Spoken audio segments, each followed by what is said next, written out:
prieš kokius 7 mėnesius, gal laikas greitai eina, gal prieš 10 mėnesių buvo vienas, aš pas Naką kalbėjau, vienas Amerikos straipsnis parašytas, kur panaudojo žodį, kad NATO jėga verčia Rusiją, per jėgą verčia Rusiją smogti NATO šaliai.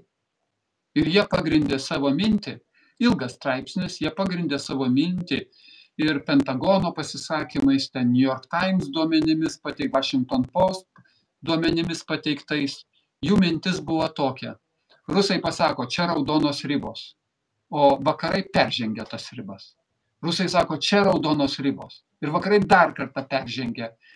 Ir ta žurnalistė sako, bet jų logika pagrįsta tuo, kad rusai iki šiol nesmogė atgal.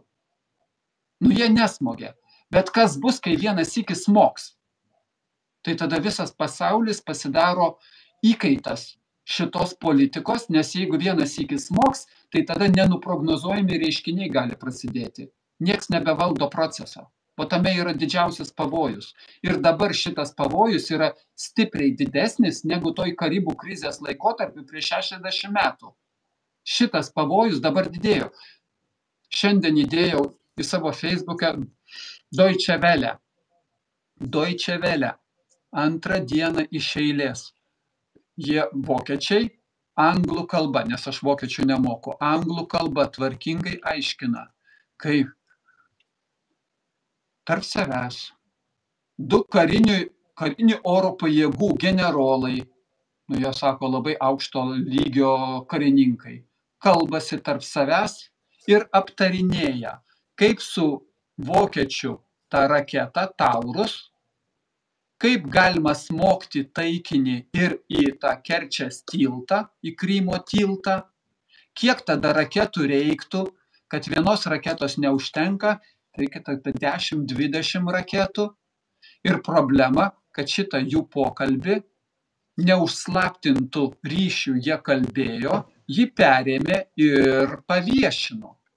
Tai jiems dabar problema yra tame, kad Vokietija tiesiai atsiskleidė, kad jie svarsto ir išeina, kad lygtai ir dalyvauja. Tiesiogiai dalyvauja, nes norint tas raketas nukreipti, reikia žinių, kurių neišmokinsi vietinį ukrainietį kareivį. Reikia specialistų, vokiečių specialistų, kad jie būtų vietoj ir ten reguliuotų. Gerai, galima reguliuoti ir iš Vokietijos teritorijos. Ir jie paskui dar irgi anglai dėl to sunerime buvo. Jie kalbėjo, kaip paslėpti savo veiksmus, kad ne vokiečiai, o ten anglai ar amerikonai šičia taip darė. Ir problema yra tame, kad viskas tas dabar pasidarė vieša. Tai ne problema, kad jie dalyvauja tiesiogiai kare, nes tai savaime aišku, bet problema, kad karalius nuogas. Atsirado, kas gali pasakyti, karalius nuogas.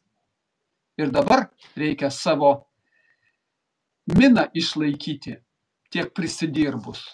Tai taip, daugiau visiems uždrausime, daugiau, kad taip nekalbėtų ir nieks neįrašytų, nes problema, kad įrašė. Tai tiek.